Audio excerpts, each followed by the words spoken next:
Hi hello ನಮಸ್ಕಾರ ಎಲ್ರಿಗೂ. ಎಲ್ಲರೂ ಹೇಗಿದ್ದೀರಾ? ಶ್ರೀ ಗುರು ಕೊಟ್ಟೂರೇಶ್ವರನ ದಯದಿಂದ ಎಲ್ಲರೂ ಚೆನ್ನಾಗಿದ್ದೀರಾ ಅಂತ ಅಂದ್ಕೊಂಡು ನನ್ನ ಫುಡ್ ಬ್ಲಾಗನ್ನು ನಾನು ಸ್ಟಾರ್ಟ್ ಮಾಡ್ಕೋತಾ ಇದ್ದೀನಿ. ಇವತ್ತು ನಾನು ಬಿಸಿಬೇಳೆಭಾತ್ ಮಾಡ್ತಾಯಿದ್ದೀನಿ. ಏನು ಇವರು ಬಿಸಿಬೇಳೆಭಾತ್ ಮಾಡ್ತೀನಿ ಅಂತ ಹೇಳಿ ಹಸಿಮೆಣ್ಸಿನ್ಕಾಯಿ ತೊಳ್ಕೊತಿದ್ದಾರೆ ಅಂತ ಯೋಚನೆ ಮಾಡ್ತಿದ್ದೀರಾ? ಹೌದು, ಬಿಸಿಬೇಳೆಭಾತ್ಗೆ ಹಾಗೂ ಮೆಣಸಿನ್ಕಾಯಿಗೆ ಯಾವುದೇ ರೀತಿ ಸಂಬಂಧ ಇಲ್ಲ. ಆದರೆ ನಾನಿಲ್ಲಿ ಬಿಸಿಬೇಳೆಭಾತ್ ಜೊತೆಗೆ ಮೆಣಸಿನ್ಕಾಯಿ ಕೂಡ ಮಾಡ್ತಾಯಿದ್ದೀನಿ, ಹಾಗಾಗಿ ತೊಳ್ಕೊತಾ ಇದ್ದೀನಿ. ನಾನೀಗ ಬಿಸಿಬೇಳೆಭಾತ್ಗೆ ನಾನಿಲ್ಲಿ ಸ್ವಲ್ಪ ಹುಣಸೆ ಹಣ್ಣು ತೊಗೊಂಡು ನೆನೆ ಹಾಕಿದ್ದೀನಿ. ನಂತರ ನಾನಿಲ್ಲಿ ಒಂದು ಕುಕ್ಕರ್ಗೆ ಅಕ್ಕಿ, ಬೇಳೆ, ಹೆಸರುಬೇಳೆ ಹಾಕಿ ತೊಳ್ಕೊಂಡು ಕುಕ್ಕರ್ಗೆ ಇಡ್ತಾಯಿದ್ದೀನಿ. ನೋಡ್ತಾ ಇದ್ದೀರಲ್ವಾ, ಗ್ಯಾಸ್ ಮೇಲೆ ಕುಕ್ಕರ್ನ ಇಟ್ಟು ನಮಗೆ ಬಿಸಿಬೇಳೆಭಾತಿಗೆ ಸ್ವಲ್ಪ ಅನ್ನ ಮೆತ್ತಗೆ ಬೇಕಾಗಿರೋದ್ರಿಂದ ಸ್ವಲ್ಪ ನೀರು ಜಾಸ್ತಿ ಹಾಕಿ ಒಂದು 3-4 ವಿಸಿಲ್ ಹೊಡೆಸ್ಕೋಬೇಕು. 3-4 ವಿಸಿಲ್ ಬಂತು ಅಂದರೆ ಸ್ವಲ್ಪ ಅನ್ನ ಮೆತ್ತಗಾಗಿರುತ್ತೆ. ಸೊ ನಮಗೆ ಬಿಸಿಬೇಳೆಭಾತಿಗೆ ಯಾವ ಥರ ಕನ್ಸಿಸ್ಟೆನ್ಸಿ ಬೇಕೋ ಅದು ಬಂದುಬಿಡುತ್ತೆ. ನೆಕ್ಸ್ಟ್ ನಾನಿಲ್ಲಿ ಬಿಸಿಬೇಳೆಭಾತ್ಗೆ ತರಕಾರಿಗಳೇ ಮೇನ್ ಅಲ್ವಾ, ಸೊ ನಾನು ಕ್ಯಾರೆಟ್ ತೊಗೊಂಡಿದ್ದೀನಿ. ಕ್ಯಾರೆಟ್ನ ಚೆನ್ನಾಗಿ ತೊಳ್ಕೊಂಡು ಹೆಚ್ಕೊಂಡಿದ್ದೀನಿ. ಬೀನ್ಸ್ ಕೂಡ ಅಷ್ಟೇ ತೊಳೆದು ಹೆಚ್ಕೊಂಡಿದ್ದೀನಿ. ಕ್ಯಾಪ್ಸಿಕಮ್ ಅಂದರೆ ನಮ್ಮ ಮನೆಯವರಿಗೆ ತುಂಬ ಇಷ್ಟ, ಸೊ ಕ್ಯಾಪ್ಸಿಕಮ್ ಹಾಕೋಣ ಅಂತೇಳಿ ಅದನ್ನೂ ತೊಗೊಂಡಿದ್ದೀನಿ. ನೆಕ್ಸ್ಟ್ ಈರುಳ್ಳಿ ಒಗ್ಗರಣೆಗೆ, ನೆಕ್ಸ್ಟ್ ಸ್ವಲ್ಪ ಕೊತ್ತಂಬರಿ ತೊಗೊಂಡಿದ್ದೀನಿ. ಎರಡು ಟೊಮೊಟೊ ಕೂಡ ತೊಗೊಂಡಿದ್ದೀನಿ. ನಂತರ ನಾನಿಲ್ಲಿ ಗ್ಯಾಸ್ ಮೇಲೆ ಒಂದು ಪ್ಯಾನ್ ಇಟ್ಟು ಗ್ಯಾಸ್ ಹಚ್ಚಿಬಿಟ್ಟು ಅದು ಕಾದ ನಂತರ ಸ್ವಲ್ಪ ಎಣ್ಣೆ ಹಾಕ್ತಾ ಇದ್ದೀನಿ.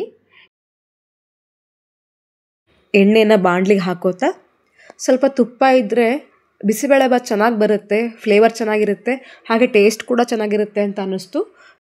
ಯಾವುದೇ ಅಡುಗೆ ಆಗಿರ್ಬೋದು, ಅದಕ್ಕೆ ಸ್ವಲ್ಪ ತುಪ್ಪ ಬಿತ್ತು ಅಂತಂದರೆ ಅದರ ಟೇಸ್ಟೇ ಚೇಂಜ್ ಆಗಿಬಿಡುತ್ತೆ.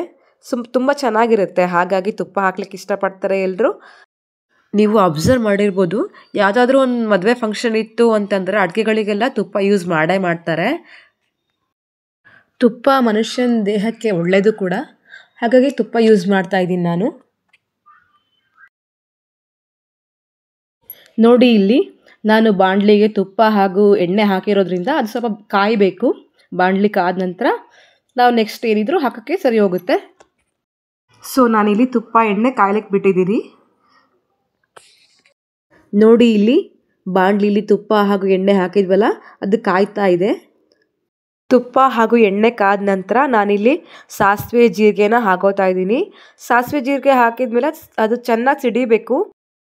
ಸಾಸಿವೆ ಹಾಗೂ ಜೀರಿಗೆ ಸಿಡಿದ ನಂತರ ನಾನಿಲ್ಲಿ ಪ್ಯಾನ್ಗೆ ಈರುಳ್ಳಿ ಹಾಕೋತಾ ಇದ್ದೀನಿ.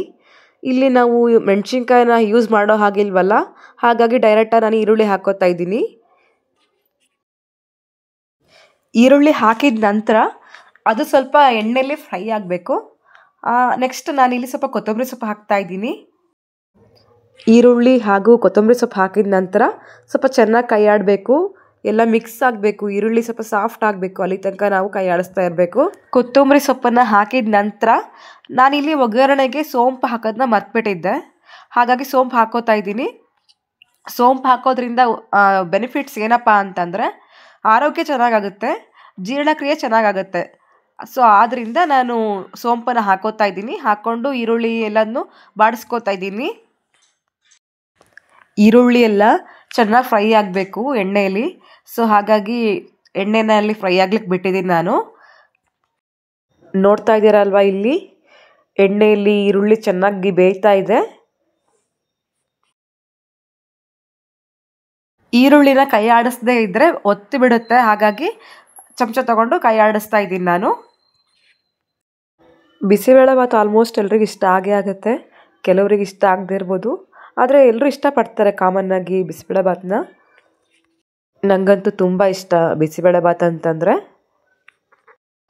ಈರುಳ್ಳಿ ಎಲ್ಲ ಚೆನ್ನಾಗಿ ಫ್ರೈ ಆದಮೇಲೆ ನಾನಿಲ್ಲಿ ತರಕಾರಿಗಳನ್ನ ಆ್ಯಡ್ ಮಾಡ್ತಾ ಇದ್ದೀನಿ. ನಾನಿಲ್ಲಿ ಮುಂಚೆ ಹೆಚ್ಚಿಟ್ಕೊಂಡಿದ್ನಲ್ವ, ಬೀನ್ಸು, ಕ್ಯಾರೆಟು, ಕ್ಯಾಪ್ಸಿಕಮ್, ಅವನ್ನೆಲ್ಲ ನಾನು ಹಾಕ್ತಾ ಇದ್ದೀನಿ. ಹಾಕಿ ಒಂದು ಮಿಕ್ಸ್ ಕೊಟ್ಟು ನಾವು ಹಾಕಿದ್ದೀವಲ್ಲ ಆ ತರಕಾರಿಗಳೆಲ್ಲ ಎಣ್ಣೆಯಲ್ಲಿ ಸ್ವಲ್ಪ ಫ್ರೈ ಆಗಿ ಸ್ವಲ್ಪ ಸಾಫ್ಟ್ ಆಗಬೇಕು, ಅಲ್ಲಿ ತನಕ ನಾನು ಅದನ್ನ ಸ್ವಲ್ಪ ಬಾಡಿಸ್ತಾನೆ ಇರ್ತೀನಿ. ನೀಟಾಗಿ ಫ್ರೈ ಮಾಡ್ಕೊತಾ ಇದ್ದೀನಿ ತರಕಾರಿಗಳನ್ನೆಲ್ಲ ಎಣ್ಣೆಯಲ್ಲಿ. ಸ್ವಲ್ಪ ತರಕಾರಿಗಳು ನಾವು ಹಾಕಿರೋ ಒಗ್ಗರಣೆಗೆ ಹೊಂದ್ಕೋಬೇಕು, ಅಂದರೆ ಸ್ವಲ್ಪ ಎಣ್ಣೆಯಲ್ಲಿ ಫ್ರೈ ಆಗಬೇಕು, ಅಲ್ಲಿ ತನಕ ಸ್ವಲ್ಪ ಕೈ ಆಡಿಸ್ತಾನೆ ಹುರ್ಕೋತಾ ಇರಬೇಕು. ತರಕಾರಿಗಳೆಲ್ಲ ಸ್ವಲ್ಪ ಎಣ್ಣೆಯಲ್ಲಿ ಸಾಫ್ಟ್ ಆಗಲಿ ಅಂತ ಬಾಡಿಸ್ಕೊತಿದ್ದೀನಲ್ವ, ಸ್ವಲ್ಪ ಸಾಫ್ಟ್ ಆದ ನಂತರ ನಾನಿಲ್ಲಿ ಸ್ವಲ್ಪ ಉಪ್ಪನ್ನು ಆ್ಯಡ್ ಮಾಡ್ಕೋತಾ ಇದ್ದೀನಿ. ಆ್ಯಕ್ಚುಲಿ ನಾನಿಲ್ಲಿ ಕುಕ್ಕರ್ಗೆ ಅನ್ನ, ಬೇಳೆ, ಹೆಸರುಬೇಳೆ ಹಾಕಿ ಇಟ್ಟಿದ್ನಲ್ವ ಕುಕ್ಕರ್ಗೆ, ಅದೇ ಕುಕ್ಕರ್ಗೆ ನಾನು ತರಕಾರಿಗಳನ್ನೆಲ್ಲ ಹಾಕಿ ಬೇಯಿಸ್ಕೋಬೇಕಾಗಿತ್ತು. ಆದರೆ ನನಗೆ ಅದು ಕುಕ್ಕರ್ ಹಾಕಿಬಿಟ್ರೆ ಭಾಳ ಬೇಯುತ್ತೆ ಅಂತ ಅನ್ನಿಸ್ತು. ಹಾಗಾಗಿ ನಾನು ಸಪ್ರೇಟಾಗಿ ಹೆಚ್ಕೊಂಡು ಒಗ್ಗರಣೆಲ್ಲ ಹಾಕ್ಕೊಂಡು ಬೇಯಿಸ್ಕೋತಾ ಇದ್ದೀನಿ ಕ್ಯಾರೆಟು, ಬೀನ್ಸ್ ಅವನ್ನೆಲ್ಲ. ತರಕಾರಿಗಳೆಲ್ಲ ಅಂದರೆ ಕ್ಯಾರೆಟು, ಬೀನ್ಸ್ ಅವನ್ನೆಲ್ಲ ಕುಕ್ಕರ್ಗೆ ಹಾಕಿಬಿಟ್ರೆ ನುಣ್ಣಗಾಗ್ಬಿಡ್ತವೆ, ಹಾಗಾಗಿ ಅದು ನನಗೆ ಇಷ್ಟ ಆಗಲ್ಲ. ಅದಕ್ಕೋಸ್ಕರ ನಾನು ಸಪ್ರೇಟಾಗಿ ಹೆಚ್ಕೊಂಡೇ ಒಗ್ಗರಣೆ ಹಾಕ್ತಾಯಿದ್ದೀನಿ. ಸ್ವಲ್ಪ ಬೇಯಿಸ್ಕೊಂಡ್ರೆ ಸಾಫ್ಟ್ ಆಗ್ತವೆ, ತೊಂದರೆ ಇಲ್ಲ.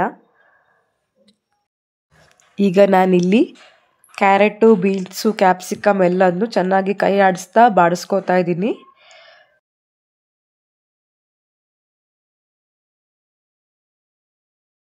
ಈ ಎಲ್ಲ ತರಕಾರಿಗಳು ಎಣ್ಣೆಯಲ್ಲಿ ಸ್ವಲ್ಪ ಸಾಫ್ಟ್ ಆಗೋ ತನಕ ನಾನು ಬೇಯಿಸ್ಕೋತಾ ಇದ್ದೀನಲ್ವ, ನೋಡಿ ಇಲ್ಲಿ ಸ್ವಲ್ಪ ತರಕಾರಿಗಳೆಲ್ಲ ಸ್ವಲ್ಪ ಸಾಫ್ಟ್ ಆಗಿದ್ದಾವೆ. ಈ ಬೇಳೆಭಾತ್ಗೆ ಕ್ಯಾರೆಟು, ಬೀನ್ಸು, ಕ್ಯಾಪ್ಸಿಕಮ್ ಅಷ್ಟೇ ಹಾಕಬೇಕು ಅಂತ ಯಾವುದೇ ರೂಲ್ಸ್ ಇಲ್ಲ. ನಿಮ್ಮ ಮನೇಲಿ ಯಾವ್ಯಾವ್ದು ತರಕಾರಿ ಇದೆಯೋ ಅದನ್ನೆಲ್ಲ ಹಾಕೋಬೋದು, ಹಾಕ್ಕೊಂಡು ಚೆನ್ನಾಗಿ ಬೇಯಿಸ್ಕೊಂಡು ಮಾಡ್ಕೋಬೋದು. ನಂತರ ನಾನಿಲ್ಲಿ ಈ ತರಕಾರಿಗಳಿಗೆಲ್ಲ ಸ್ವಲ್ಪ ಹುಣಸೆ ಹಣ್ಣಿನ ರಸನ ಆ್ಯಡ್ ಮಾಡ್ಕೋತಾ ಇದ್ದೀನಿ. ಹುಣಸೆ ಹಣ್ಣಿನ ರಸನ ಆ್ಯಡ್ ಮಾಡೋ ಕಾರಣ ಏನಪ್ಪ ಅಂತಂದರೆ, ಬಿಸಿಬೇಳೆಭಾತ್ಗೆ ನಾವು ಅಷ್ಟಾಗಿ ಟೊಮೊಟೊ ಹಾಕಿರಲ್ವಲ್ಲ, ಸೊ ಉಳಿಬೇಕಲ್ವಾ, ಅದಕ್ಕೆ ನಾವು ಹುಣಸೆ ಹಣ್ಣಿನ ರಸನ ಯೂಸ್ ಮಾಡ್ತಾ ಇದ್ದೀವಿ. ನಾವು ಯಾವುದೇ ರೀತಿ ಅಡುಗೆ ಮಾಡಲಿ ಅದಕ್ಕೆ ನಾವು ಉಪ್ಪು, ಖಾರ, ಹುಳಿ ಕರೆಕ್ಟಾಗಿ ಹಾಕಿಬಿಟ್ರೆ ಅದು ಟೇಸ್ಟ್ ಆಟೋಮೆಟಿಕ್ಲಿ ಚೆನ್ನಾಗಿ ಬಂದೇ ಬರುತ್ತೆ. ಸೊ ನಾವು ಮೇಯ್ನಾಗಿ ಉಪ್ಪು, ಹುಳಿ, ಖಾರನ ನೋಡ್ಕೊಂಡು ಹಾಕಬೇಕು. ತೀರಾ ಜಾಸ್ತಿನೂ ಆಗಬಾರ್ದು, ಕಡಿಮೆನೂ ಆಗಬಾರ್ದು, ಆ ರೀತಿ ಹಾಕಬೇಕು. ಬಿಸಿಬೇಳೆಭಾತ್ಗೆ ಟೊಮೊಟೊ ಹಾಕಿದರೆ ಟೇಸ್ಟ್ ಅಷ್ಟೊಂದು ಚೆನ್ನಾಗಿರಲ್ಲ, ಹಾಗಾಗಿ ಹುಣಸೆಹಣ್ಣಿನ ರಸನೇ ಅದಕ್ಕೆ ಬೇಕಾಗಿರೋದು. ಹಾಗಾಗಿ ಹುಣಸೆಹಣ್ಣಿನ ರಸ ಹಾಕಿ ಅದು ಎಣ್ಣೆ ಬಿಡೋ ತನಕ ನಾವು ಫ್ರೈ ಮಾಡ್ತಾ ಇದ್ದೀವಿ ತರಕಾರಿಗಳನ್ನೆಲ್ಲ. ಬಿಸಿಬೇಳೆಭಾತ್ಗೆ ಮೇನ್ ಇಂಗ್ರೀಡಿಯೆಂಟೇ ಹುಣಸೆ ಹಣ್ಣಿನ ರಸ ಅಂತ ಹೇಳ್ಬೋದು. ಅದು ಕರೆಕ್ಟಾಗಿತ್ತು ಅಂದರೆ ಟೇಸ್ಟ್ ಚೆನ್ನಾಗೇ ಬಂದಿರುತ್ತೆ. ತರಕಾರಿಗಳೆಲ್ಲ ಹುಣಸೆ ಹಣ್ಣಿನ ರಸನ ಅಬ್ಸರ್ವ್ ಮಾಡ್ಕೋತಾವಲ್ಲ, ಸೊ ಅದೊಂಥರ ಚೆನ್ನಾಗಿರುತ್ತೆ ಟೇಸ್ಟು. ತರಕಾರಿಗಳು ತಿಂದಾಗ ಹುಳಿ ಹುಳಿ ಚೆನ್ನಾಗಿರುತ್ತೆ ಒಂಥರ. ಈಗ ನೋಡಿ ನಾವು ಹಾಕಿರೋ ಹುಣಸೆ ರಸ ಎಲ್ಲ ಎಣ್ಣೆಲಿ ಫ್ರೈ ಆಗಿ ಎಣ್ಣೆ ಬಿಟ್ಕೋತಾ ಇದೆ. ಎಣ್ಣೆ ಬಿಟ್ಕೊಳ್ಳೋವರೆಗೂ ನಾವು ಫ್ರೈ ಮಾಡೋದ್ರಿಂದ ಹುಣಸೆ ಹಣ್ಣು ಹಾಕಿರ್ತೀವಲ್ಲ ಅದರ ಹಸಿ ಸ್ಮೆಲ್ ಕೂಡ ಹೋಗುತ್ತೆ. ಹಸಿ ಸ್ಮೆಲ್ ಹಂಗೆ ಇತ್ತು ಅಂದರೆ ಅಷ್ಟೊಂದು ಚೆನ್ನಾಗಿ ಅನಿಸಲ್ಲ ಟೇಸ್ಟು. ಹಾಗಾಗಿ ಅದು ಎಣ್ಣೆ ಬಿಟ್ಕೊಳ್ಳೋವರೆಗೂ ನಾವು ಫ್ರೈ ಮಾಡ್ತಾನೆ ಇರಬೇಕು. ಈಗ ನೀವಿಲ್ಲಿ ನೋಡ್ತಾ ಇರಬಹುದು ತರಕಾರಿಗಳೆಲ್ಲ ಹುಣಸೆ ಹಣ್ಣಿನ ರಸದ ಜೊತೆ ಸ್ವಲ್ಪ ಚೆನ್ನಾಗಿ ಹೊಂದ್ಕೊಂಡಿದ್ದಾವೆ, ಸ್ವಲ್ಪ ಬೆಂದಿದ್ದಾವೆ ಅದ್ರ ಜೊತೆ. ನೆಕ್ಸ್ಟ್ ನಾನಿಲ್ಲಿ ಟೊಮೊಟೊ ಆ್ಯಡ್ ಮಾಡ್ಕೋತಾ ಇದ್ದೀನಿ. ಬಿಸಿಬೇಳೆಭಾತು ಒಂದು ಫ್ಲ್ಯಾಶ್ ಬ್ಯಾಕೇ ಇದೆ. ಆ ಫ್ಲ್ಯಾಶ್ ಬ್ಯಾಕ್ನ ನಾನು ನೆನೆಸ್ಕೊಳ್ಳೇಬೇಕು. ಈಗ ಏನಪ್ಪ ಫ್ಲ್ಯಾಶ್ ಬ್ಯಾಕು ಅಂತಂದರೆ, ಕಾಲೇಜಲ್ಲಿ ಓದ್ತಿರ್ಬೇಕಾದ್ರೆ ನನಗೆ ಒಬ್ಬರು ಮ್ಯಾಮ್ ಇದ್ದರು, ಇಂಗ್ಲೀಷ್ ಮ್ಯಾಮ್. ಅವರು ನಂಗೆ ಒಳ್ಳೆ ತಾಯಿ ಥರನೇ ಇದ್ದರು ನನಗೆ. ಅವರು ತುಂಬ ನಿಮ್ಗೇನು ಇಷ್ಟ ಅಂತ ಕೇಳಿದರು. ನಾನು ಬಿಸಿಬೇಳೆಭಾತ್ ಅಂತ ಹೇಳಿದ್ದೆ. ನಾನು ಯಾವಾಗ ಇಷ್ಟ ಅಂತ ಹೇಳಿದ್ದೆ ಬಿಸಿಬೇಳೆಭಾತನ್ನ, ಆವಾಗಿಂದ ಅವರು ಮನೇಲಿ ಮಾಡಿದಾಗೆಲ್ಲ ನನಗೋಸ್ಕರ ಒಂದು ಬಾಕ್ಸ್ ತೊಗೊಂಬರೋರು ಎಕ್ಸ್ಟ್ರಾ. ಸೊ ಅದನ್ನ ನೆನೆಸ್ಕೊಳ್ಳೇಬೇಕು. ಅವರು ಇನ್ನೊಂದು ಮಿಡಿ ಉಪ್ಪಿನಕಾಯಿ ಹಾಕ್ತಾಯಿದ್ರು, ಅದಂತೂ ಸಖತ್ತಾಗಿರೋದು. ಅದನ್ನೂ ಮಿಸ್ ಮಾಡ್ಕೋತಾ ಇದ್ದೀನಿ, ಅವ್ರೂ ಮಿಸ್ ಮಾಡ್ಕೋತಾ ಇದ್ದೀನಿ. ಬನ್ನಿ ನಮ್ಮ ಮನೆಗೆ ಅಂತ ಕರಿತಾನೂ ಇದ್ದೀನಿ, ಬರ್ತೀನಿ ಅಂತ ಹೇಳಿದ್ದಾರೆ.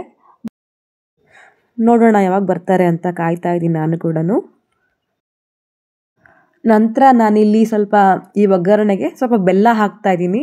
ಬೆಲ್ಲ ಹಾಕೋದು ಕಾರಣ ಏನು ಅಂತಂದರೆ, ನಿಮ್ಗೆಲ್ರಿಗೂ ಗೊತ್ತಿರೋ ಹಾಗೆ ಟೇಸ್ಟ್ ಚೆನ್ನಾಗಿ ಬರುತ್ತೆ, ಹಾಗಾಗಿ ಸ್ವಲ್ಪ ಬೆಲ್ಲ ಹಾಕ್ತಾ ಇದ್ದೀನಿ. ಬಿಸಿಬೇಳೆಭಾತ್ಗೆ ಒಳ್ಳೆ ಕಾಂಬಿನೇಷನು ಅಂತಂದರೆ ಚಿಪ್ಸು ಇಲ್ಲ ಖಾರ, ಬೂಂದಿ ಇವೆಲ್ಲ ಇರಲೇಬೇಕು ಬಿಸಿಬೇಳೆಭಾತ್ ತಿನ್ನಲಿಕ್ಕೆ. ಇನ್ನು ನಮ್ಮಮ್ಮ ಕೂಡ ಚೆನ್ನಾಗಿ ಮಾಡ್ತಾರೆ ಬಿಸಿಬೇಳೆಭಾತನ್ನ. ಆದರೆ ಅವ್ರದ್ದು ಏನಪ್ಪ ಅಂತಂದರೆ, ಮನೇಲಿನೇ ಎಲ್ಲ ಪೌಡ್ರುಗಳ್ನು ಅವರೇ ಮಾಡ್ಕೋತಾರೆ, ರೆಡಿಮೇಡ್ ಪೌಡ್ರು ಯೂಸ್ ಮಾಡಲ್ಲ ಅವರು. ಬಟ್ ನಂಗೆ ಅಷ್ಟೊಂದು ಟೈಮ್ ಇಲ್ಲ ಅನ್ನೋ ಕಾರಣಕ್ಕೆ ನಾನು ರೆಡಿಮೇಡ್ ಪೌಡ್ರುಗಳನ್ನ ಯೂಸ್ ಮಾಡ್ತಾ ಇದ್ದೀನಿ ನಾನು. ನನ್ನ ಪ್ರಕಾರ ಜೀವನ ಅಂದ್ರೇ ಕಲಿಕೆ. ಜೀವನ ಹೇಗೆ ಅಂತಂದರೆ, ನಮಗೆ ಒಂದಲ್ಲ ಒಂದು ರೀತಿಯಲ್ಲಿ ಹೊಸ ಹೊಸ ಪಾಠಗಳನ್ನ ಕಲಿಸ್ತಾನೆ ಹೋಗುತ್ತೆ. ಸೊ ನಾವು ಆ ಪಾಠಗಳಿಂದ ನಾವು ನಮ್ಮ ಜೀವನನ ಉತ್ತಮವಾಗಿ ನಾವು ರೂಢಿಸ್ಕೋಬೋದು.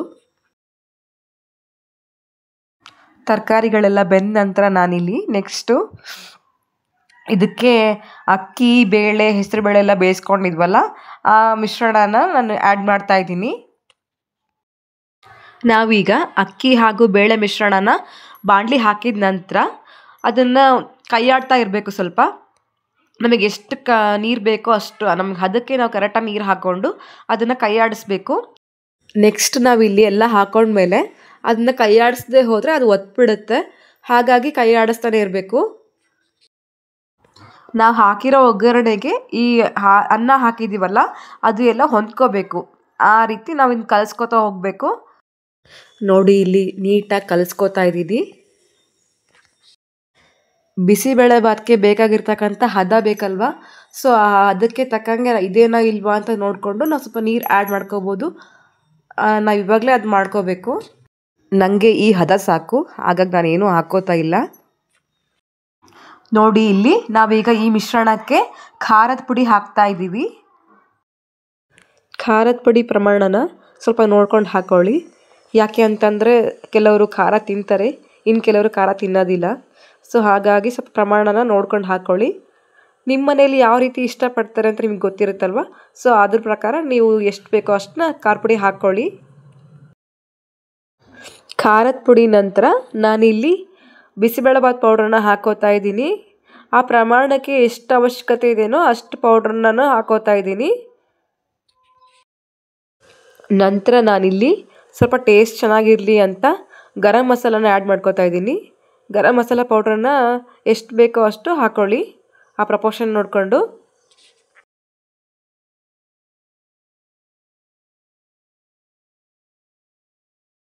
ನಂತರ ನಾನಿಲ್ಲಿ ಜೀರಿಗೆ ಪೌಡ್ರನ್ನ ಆ್ಯಡ್ ಮಾಡ್ಕೋತಾ ಇದ್ದೀನಿ. ನೋಡಿ ಇಲ್ಲಿ ಎಲ್ಲ ಮಸಾಲ ಪೌಡರ್ಗಳನ್ನ ಹಾಕಿದ ನಂತರ ನಾನಿಲ್ಲಿ ಚೆನ್ನಾಗಿ ತಿರುಗಿಸ್ಕೊತಾ ಇದ್ದೀನಿ. ಅನ್ನಕ್ಕೆ ಅದೆಲ್ಲ ಪೌಡ್ರುಗಳೆಲ್ಲ ಚೆನ್ನಾಗಿ ಕರೆಕ್ಟಾಗಿ ಹೊಂದ್ಕೋಬೇಕು. ಅಲ್ಲಿವರೆಗೂ ನಾನು ಮಿಕ್ಸ್ ಮಾಡ್ತಾ ಇದ್ದೀನಿ. ನೀವು ಮಿಕ್ಸ್ ಮಾಡದೆ ಹೋದರೆ ಮಸಾಲ ಪೌಡರ್ಗಳೆಲ್ಲ ಉಂಡೆಗೆ ಹಂಗೆ ಇರುತ್ತೆ, ಸೊ ಅದು ಚೆನ್ನಾಗಿರಲ್ಲ. ಹಾಗಾಗಿ ಎಲ್ಲ ಕರೆಕ್ಟಾಗಿ ಮೆಲ್ಟ್ ಆಗಬೇಕು. ಆ ರೀತಿ ಅವನ್ನೆಲ್ಲ ಕಲಸ್ಕೋಬೇಕು. ನೋಡಿ ಈಗ ನಾನು ಚೆನ್ನಾಗಿ ಕಲಿಸ್ಕೊತಾ ಇದ್ದೀನಿ. ಚೆನ್ನಾಗಿ ಕಲಿಸ್ಕೊಂಡು ಆಗಿದೆ. ಈಗ ಚೆನ್ನಾಗಿ ಮಿಕ್ಸ್ ಮಾಡಿದ ನಂತರ ಇದು ಸ್ವಲ್ಪ ಒಂದು ಕುದಿ ಬರಬೇಕು, ಸ್ವಲ್ಪ ಕುದಿಬೇಕು. ಕುದಿ ಬಂತು ಅಂತಂದರೆ ಸ್ವಲ್ಪ ಕುದ ನಂತರ ನಮ್ಮ ಬಿಸಿಬೇಳೆಭಾತ್ ರೆಡಿ ಆಗಿಬಿಡುತ್ತೆ. ನೋಡಿ ಈಗ ಕುದಿ ಬರ್ತಾ ಇದೆ. ನಂತರ ನಾನಿಲ್ಲಿ ನಿಮಗೆ ಮೆಣಸಿನ್ಕಾಯಿ ಬಜ್ಜಿ ಮಾಡ್ತೀನಿ ಅಂತ ಹೇಳಿದ್ನಲ್ವ, ಸೊ ಅದಕ್ಕೋಸ್ಕರ ನಾನು ಎಣ್ಣೆ ಕಾಯಕ್ಕೆ ಇಟ್ಟಿದ್ದೆ. ಎಣ್ಣೆ ಕಾದಿದೇನೋ ಇಲ್ವೋ ಅಂತ ನೋಡಲಿಕ್ಕೆ ಸ್ವಲ್ಪ ಹಿಟ್ಟನ್ನು ಬಿಟ್ಟು ನೋಡ್ತಾ ಇದ್ದೀನಿ. ಎಣ್ಣೆ ತುಂಬ ಕಾದ್ಬಿಟ್ಟಿತ್ತು, ಹಾಗಾಗಿ ನಾನು ಗ್ಯಾಸ್ ಆಫ್ ಮಾಡಿಬಿಟ್ಟಿದ್ದೆ. ಸೊ ಮತ್ತೆ ಹಚ್ಕೋತಾ ಇದ್ದೀನಿ. ಹಚ್ಕೊಂಡು ಒಂದೊಂದೇ ಮೆಣಸಿನ್ಕಾಯಿನ ಹಿಟ್ಟಲ್ಲಿ ಅದ್ದಿ ಬಾಣಲಿಗೆ ಹಾಕ್ತಾ ಇದ್ದೀನಿ. ನಾನಿಲ್ಲಿ ಹಸಿಮೆಣಸಿನ್ಕಾಯಿಗೆ ಸ್ವಲ್ಪ ಕೊರೆದು ಉಪ್ಪು ಜೀರಿಗೆ ತುಂಬ್ಕೊಂಡಿದ್ದೆ, ಆ ವಿಡಿಯೋ ಸ್ಕಿಪ್ ಆಗಿದೆ. ಹಸಿಮೆಣಸಿನ್ಕಾಯಿಗೆ ಉಪ್ಪು ಜೀರಿಗೆ ತುಂಬೋದ್ರಿಂದ ಮೆಣಸಿನ್ಕಾಯಿ ಬಜ್ಜಿ ಟೇಸ್ಟ್ ಇನ್ನೂ ಚೆನ್ನಾಗಿರುತ್ತೆ. ಕೊಟ್ಟೂರು ಏನಕ್ಕೆ ಸ್ಪೆಷಲ್ ಅಪ್ಪ ಅಂತಂದರೆ ಮಿರ್ಚಿ ಬಜ್ಜಿಗೆ ತುಂಬ ಫೇಮಸ್ಸು. ಹಾಗಾಗಿ ನಾನು ಮನೇಲಿ ಟ್ರೈ ಮಾಡ್ತಾ ಇದ್ದೀನಿ. ಹೇಗೆ ಬಂದಿದೆ ನೋಡಿ ಕಮೆಂಟ್ ಮಾಡಿ. ಫೈನಲಿ ಮೆಣಸಿನ್ಕಾಯಿ ಮಿರ್ಚಿ ರೆಡಿ ಆಯಿತು. ನೋಡಿ ಹೇಗೆ ಕಾಣಿಸ್ತಿದ್ದಾವೆ ಅಂತ. ನಂತರ ನಾನಿಲ್ಲಿ ಬಿಸಿಬೇಳೆಭಾತ್ನು ಹಾಗೂ ಮೆಣಸಿನ್ಕಾಯಿನೂ ಆಮೇಲೆ ಖಾರ ಬೂಂದಿ ಜೊತೆ ಸರ್ವ್ ಮಾಡ್ತಾ ಇದ್ದೀನಿ. ನೋಡಿ ಹೇಗೆ ಕಾಣಿಸ್ತಿದೆ ಅಂತ ಕಮೆಂಟ್ ಮಾಡಿ. ಇದಾಗಿತ್ತು ನಮ್ಮ ಇಂದಿನ ವ್ಲಾಗ್. ನೆಕ್ಸ್ಟ್ ವಿಡಿಯೋದಲ್ಲಿ ಸಿಗೋಣ. ಅಲ್ಲಿವರೆಗೂ ಟೇಕ್ ಕೇರ್. ಬಾಯ್ ಬಾಯ್.